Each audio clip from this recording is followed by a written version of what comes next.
All right. Hello, everybody. Ron here from L.T.L Tutoring Central. I have finally managed to get on, I believe. I had some difficulty getting on today. Sorry about that.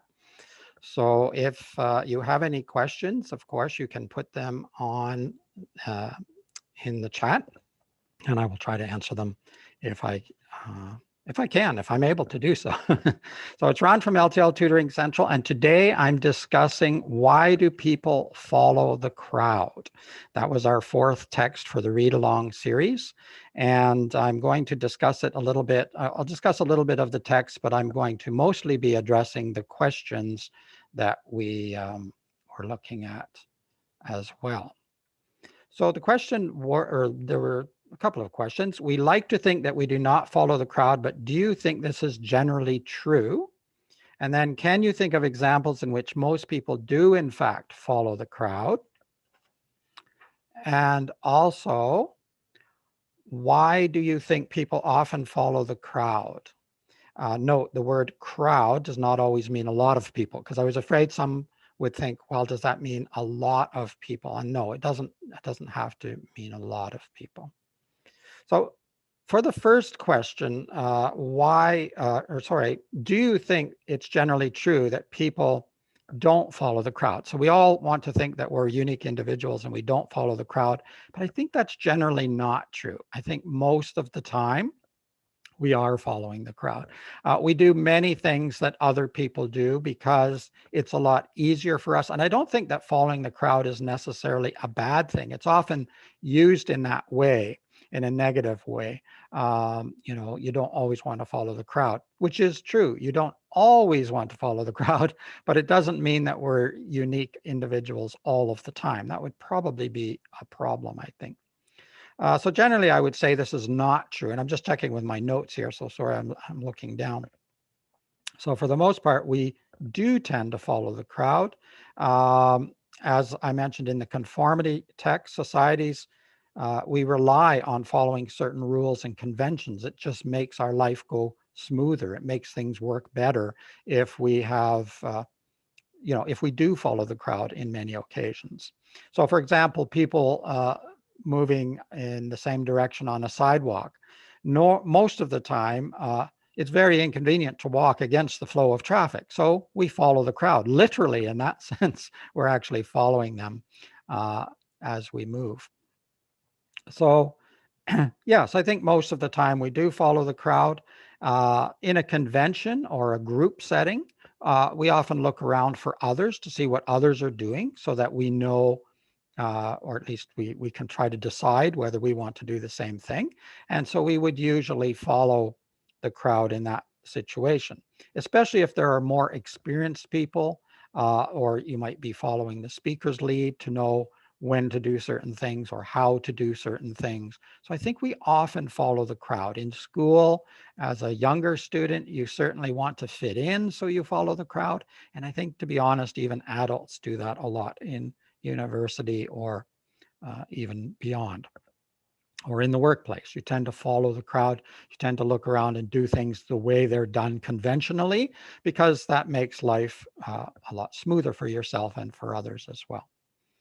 All right. Let me just check my notes here. Oh, yes. Remember the restaurant experiment in the text when people began picking up mango with their mouths, following the example of Cowie and De Cruz?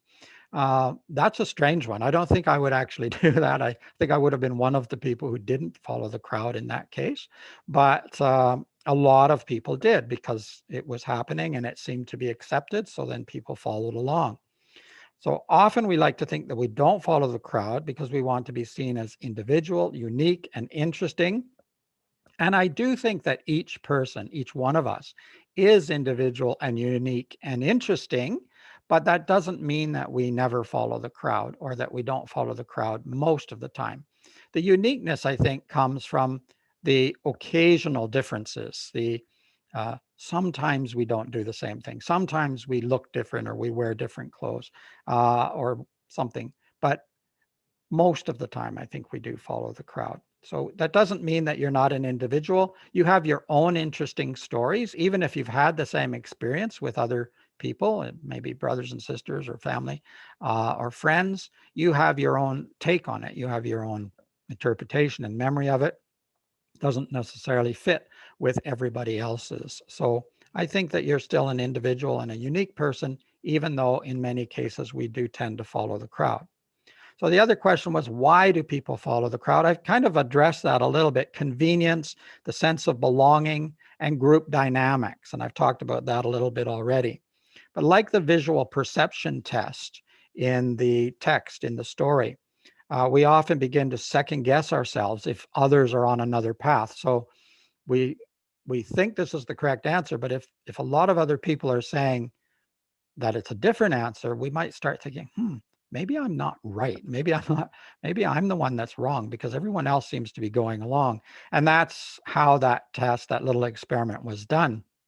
So they had some Confederates that were sort of going along with the plan, and so then the individual thought, well, I'll change my mind. I'll change my answers, and so I think it was Tony. Yes, went from 90% on his written test to 10% when he heard the others' answers. He changed his mind because he thought, I must not be right. I must be wrong. I think we all do that to some extent.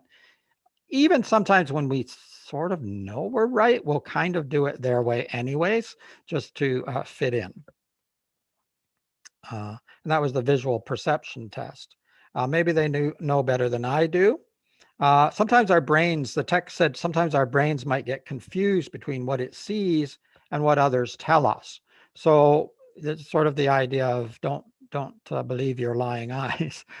So we just sort of, we're not sure of ourselves sometimes. We're not confident enough to go against the grain. So it's a lot easier to go with what other people think.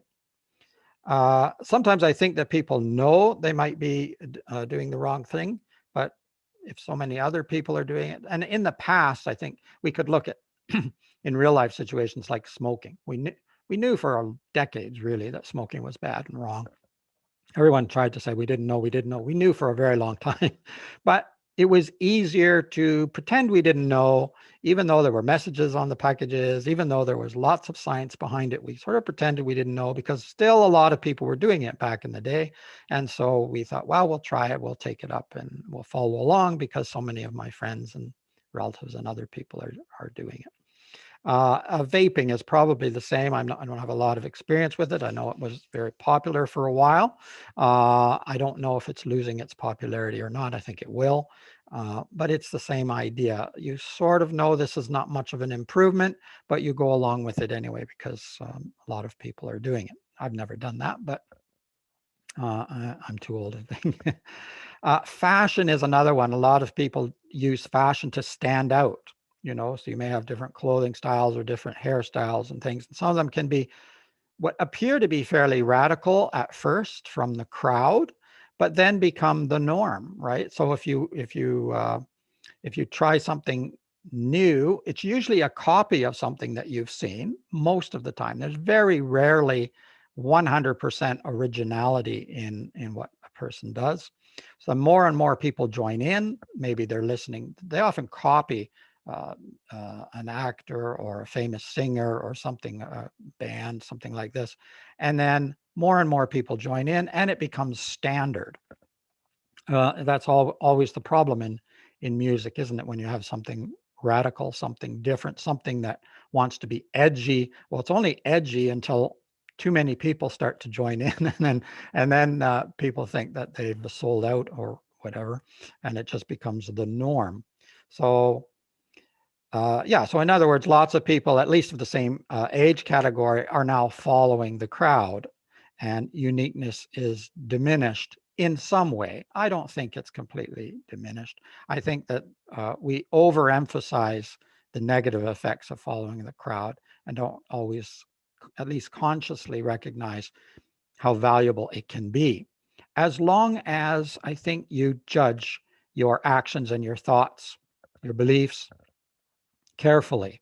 I don't think that you need to be worried about it, except in cases in which you think that the crowd is wrong. I mean, really wrong. If it's ethically wrong or morally wrong, the crowd is not always right. I don't agree that the crowd is always right. There's this idea that it will work its way out. It will sort of work its way out with people on one side, people on the other, and it will sort of balance. But I don't think that's always the case. And the reason it isn't is because just what we've been talking about and just what the text was talking about, people will often follow the crowd, even when they know, or even when they sort of feel this might not be right. This might be the wrong way to go. And so I think that we do have to judge, and we do have to be careful and be our individual selves and test and think, is this correct? Is this the right way to go? And there have been many situations in society in which science or just general beliefs in medicine, for example, and psychology in particular, have believed something that we completely reject today. We just don't accept it any longer. It isn't. It doesn't fit with our society any longer. So we are able to make those judgments for ourselves. I think that's a good idea. So you don't just follow the crowd, but we may follow the crowd with this little addendum that we think for ourselves, even if we tend to agree often with the crowd. All right. I don't want to ramble on and on. I don't see, and I may be missing because I have had some problems with the text today, but I'm not seeing any questions. Let me just check. I'm just going to check something else. Oops. See if there are any questions. If there are any questions later, I will certainly answer them later on, and you can send them in at any time, obviously. Now I am rambling. I am just opening up another channel here just to see if I see any questions, and I don't. Okay, so I will wait for your wonderful questions and comments to come in later. It's Ron Johnson from L.T.L Tutoring Central. Again, sorry for the technical difficulties today. I will try to get that sorted out if we do some more lives, which I think we will. And in the meantime, keep learning, keep having fun. Don't forget to click on the like if you do like this video. Also subscribe to the channel and click on the notification bell. Those are the important bits, because then you will get notified when there are new videos coming up, and that will help me, and that will help me to help you and other students as well. In the meantime, keep having fun and keep learning, or you can keep learning and keep having fun, because they actually go together. All right. Thank you very much. Bye-bye for now.